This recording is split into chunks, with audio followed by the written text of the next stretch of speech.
एक राजा था। उसकी एक छोटी सी बेटी थी। वह उससे बहुत प्यार करता था। एक बार राजकुमारी बीमार पड़ गई। कई डॉक्टर बुलाए लेकिन कोई भी उसका इलाज नहीं कर सका, क्योंकि उसकी बीमारी का ही पता नहीं चल पा रहा था। एक दिन राजा उदास होकर राजकुमारी से बोला, समझ में नहीं आ रहा कि मैं क्या करूं? तुम्हारे इलाज के लिए कुछ भी करने को तैयार हूँ। यह सुनकर राजकुमारी झट से बोले, फिर मेरे लिए चांद मंगवा दीजिए। मैं उससे खेलूंगी तो मेरी तबीयत ठीक हो जाएगा। राजा ने खुश होकर कहा, ठीक है, मैं तुम्हारे लिए चांद मंगवाने का प्रबंध करता हूँ। राजा के दरबार में बजट से योग्य व्यक्ति थे। सबसे पहले उसने अपने प्रधानमंत्री को बुलाया और धीरे से कहा, रानी बेटी को खेलने के लिए चांद चाहे।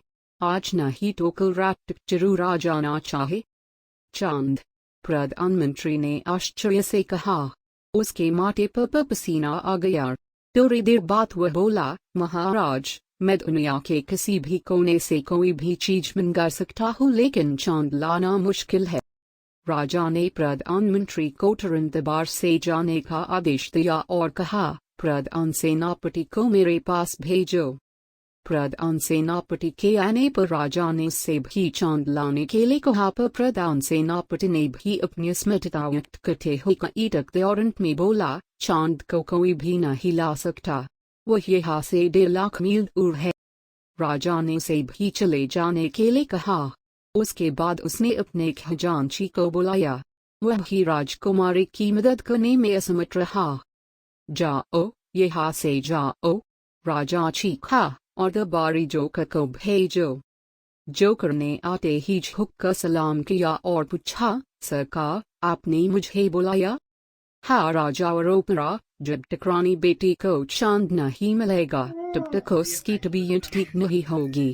क्या तुम चांद ला सकते हो? हाँ, क्यों नहीं, लेकिन पहले ये पता लगाना होगा कि राजकुमारी कितना बड़ा चांद चाहती है। कोई बात नहीं, मैं खुद उससे जाकर पूछ लेता हूँ। जो को बोला और सीधे राजकुमारी के कमरे में जा पहुँचा। राजकुमारी ने जोकर को देखकर पूछा, क्या तुम चांद ले आए?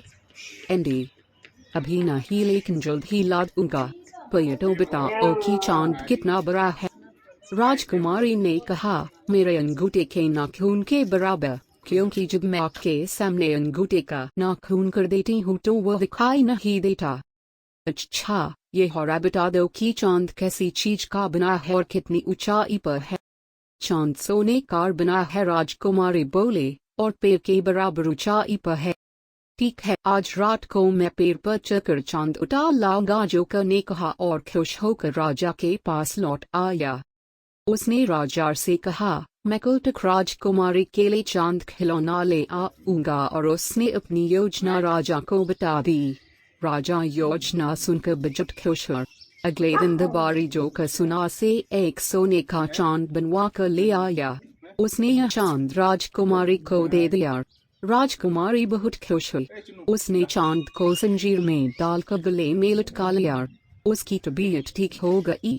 लेकिन राजा को यह चिंता खाए जा रही थी कि जब राजकुमारी खिड़की से आसमान में चांद देखेगी तो क्या कहेगी?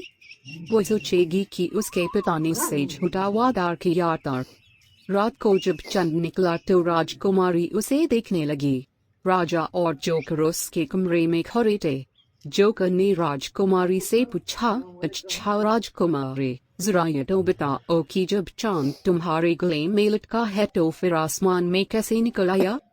राजकुमारी हंसकर बोले, तुम मूर्ख हो। जब मेरा एक आम टूट जाता है तो दूसरा निकल आता है, उसी तरह दूसरा चांद निकला है। यह सुनकर राजा ने राहत की सांस ली और खुशी खुशी राजकुमारी के साथ उसके खिलौनों से खेलने लगा।